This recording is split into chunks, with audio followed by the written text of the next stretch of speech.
지난 4월 13일 한 민간 연구소 주최로 열린 코로나 시대의 항바이러스 식품 개발 심포지엄.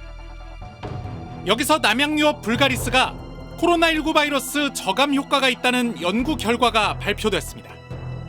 불가리스와 코로나19 바이러스를 섞어봤더니 바이러스가 77.78% 줄었다는 겁니다. 동일한 식품이 동일한 조건에서 평가를 했을 때 만약에 그것이 바이러스에 좀 더 유리하다면 우리는 좀 그런 쪽을 좀 선택해야 되는 시기가 되지 않느냐. 불가리스는 불티나게 팔렸고 일부 품절 사태까지 빚어졌습니다. 주가도 상한가까지 치솟았습니다. 그러나 곧바로 방역 전문가들의 문제 제기가 이어졌습니다. 임상 대상이 사람이 아니라 개와 원숭이의 세포였던 겁니다.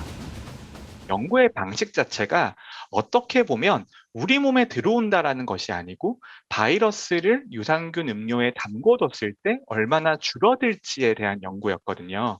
그것은 어떻게 보면 살균제나 아니면 세정제에 가까운 연구라고 볼 수 있고요. 이게 우리 몸에 투약되어서 쓸 수 있는 연구라고는 전혀 생각하지 않습니다. 실제 연구를 진행한 충남대 수의학과 교수는 이날 심포지엄에는 참석조차 하지 않았고 박종수 박사로만 소개됐던 발표자는 남양유업 식품연구소장인 것으로 드러났습니다.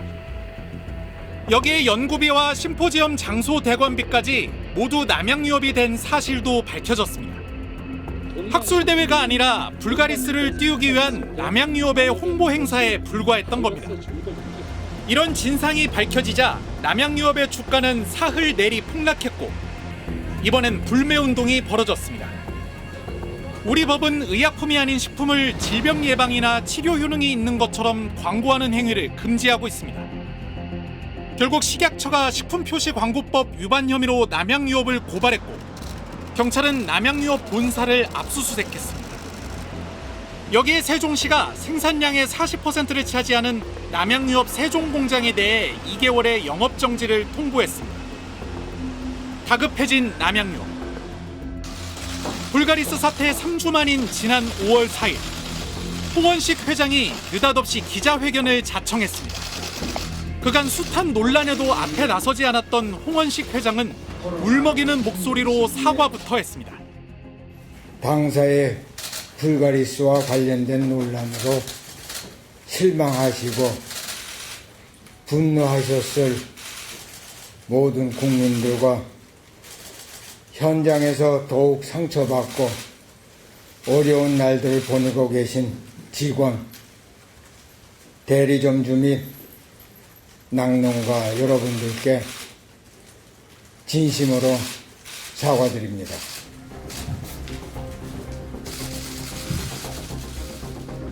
그는 경영에서 손도 떼고 자녀에게 승계도 하지 않겠다고 선언했습니다.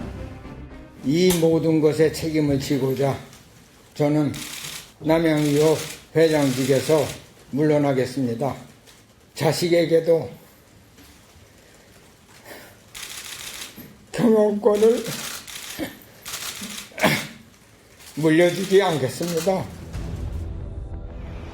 그리고 다시 3주 뒤인 5월 27일 홍 회장은 사모펀드 한앤컴퍼니에 남양유업을 매각하겠다고 밝혔습니다. 57년 홍씨 일가의 경영에 종지부가 찍힌다는 소식에 남양유업 주가는 연 이틀 폭등했습니다. 그런데 9월 1일 반전이 벌어졌습니다. 홍 회장이 돌연 매각 철회를 선언한 겁니다. 홍 회장은 입장문에서 이번 계약은 매수인인 한앤컴퍼니에게만 유리한 불평등 계약이라고 주장했습니다. 또 매수인은 거래가 끝나기도 전에 남양유업의 주인 행세를 하며 경영에 간섭하려 했다며 선친 때부터 소중히 일궈온 남양유업을 부도덕한 사모펀드에 넘기지 않겠다고 밝혔습니다. 한앤컴퍼니는 사실 무근이라며 즉각 계약을 이행하라는 소송을 제기했고 홍 회장은 한앤컴퍼니의 불법 행위 때문에 계약이 불발됐다며 310억 원을 물어내라고 맞불 소송을 냈습니다. 업계에선 매각 발표 직후 남양유업 주가가 한 달여 만에 85%까지 오르자 홍 회장 측이 매각가 인상과 경영권에 대한 추가 요구를 하면서 한앤컴퍼니와 갈등을 겪은 걸로 추정하고 있습니다. 아들 홍진석을 일정한 기간 동안 매각 후에도 대표이사직을 유지를 한다라는 내용이 들어갑니다. 그리고 백미당은 팔지 않겠다라는 내용이 들어가고, 그리고 수백억 단위의 재조정이 필요하다, 이렇게 세 가지 추가 조건을 내세우는데, 당연히 매수자 입장에서는 이 부분은 수용을 할 수가 없었고요. 이런 비밀로 이제 홍원식 회장은 이 회사를 매각하지 않겠다. 한앤컴퍼니는 처음부터 매각 가격을 후하게 쳐준 거란 입장입니다. 매도인께서 인상 요청을 하셔가지고 그리고 금액으로 해서 맞춘 거예요. 그때 당시 물가가 한 40만 원이었어요. 그래서 한 80% 정도의 프리미엄을 붙여서 금액을 했던 거거든요. 결국 지난 5월 눈물의 기자회견 이후 바뀐 건 하나도 없습니다. 물러나겠다던 홍 회장도, 책임을 지겠다며 사의를 표명한 이광범 사장도 그대로 있습니다. 사장님은 사의를 밝히셨는데 지금 왜 남아 계세요? 후임자가 결정될 때까지 있을 거고요. 네. 제가 뭐 이런 거 가지고선 그 전화를 하는 게 좀 부적절한 것 같아요. 인터뷰 한번 하시죠, 사장님. 안 합니다, 저 인터뷰. 왜 안 하세요? 싫어서요. 안 합니다. 네. 홍 회장은 올 상반기에만 8억 800만 원의 보수를 챙겨갔습니다. 회사 돈 유용 논란으로 지난 4월 보직 해임됐던 장남 홍진석 상무도 슬그머니 복직했고, 차남 홍범석 상무는 새로운 미등기 임원으로 승진했습니다.